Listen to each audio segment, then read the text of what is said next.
Hello guys, muli magandang oras sa inyo. Una sa lahat, gusto ko munang pasalamatan ng mga nag-subscribe na dito sa ating channel, Coin Collector TV, at sa mga nagla-like, nag-share at nagko-comment sa ating mga videos na ina-upload. Maraming salamat sa inyong lahat. Sa videong ito guys ay pag-uusapan natin ang tungkol sa dalawang uri ng 1 piso sa Flora and Fauna series. Ang ganitong mga barya guys ay binibili na po ng mga coin collectors. Kung nasa magkano binibili ito at kung paano ibenta, ito ang aalamin natin dito sa videong ito.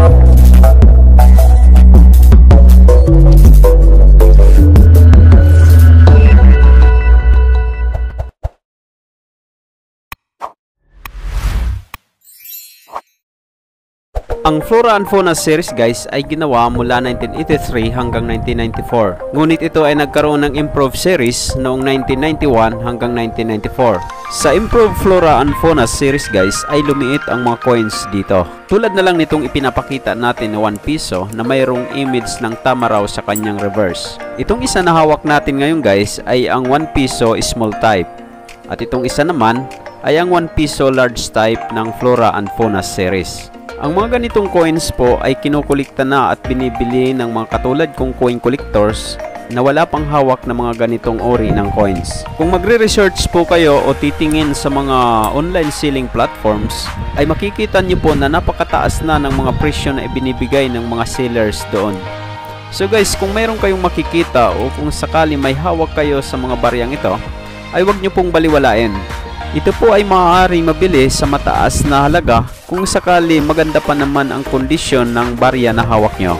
Sa usapin naman po ng halaga o value ng mga coins na ganito, ay mayroon po akong ipapakita sa inyo na ebidensya na ating mga nakalap sa ating pagre-research. Ito po ay maaari nating maging basihan kung tayo ay magbibenta o kung sakali tayo rin ay bibili ng mga coins. Ayan guys, itong nakikita po ninyo ngayon ay ang presyo ng dalawang baryang ito sa mga sikat na online selling platforms. Itong nasa bandang kaliwa po ay ang presyo na ibinibigay nila sa small type. At itong nasa kanan naman ay ang presyo na ibinibigay nila sa 1 piso large type. Itong nakikita nyo ngayon sa inyong screen guys ay ang mga coin value na nakuha natin sa record ng Numista Philippines. Itong mga coin value na ito guys ay pwede rin nating maging basihan kung sakaling magbibenta tayo ng ating mga hawak na coins.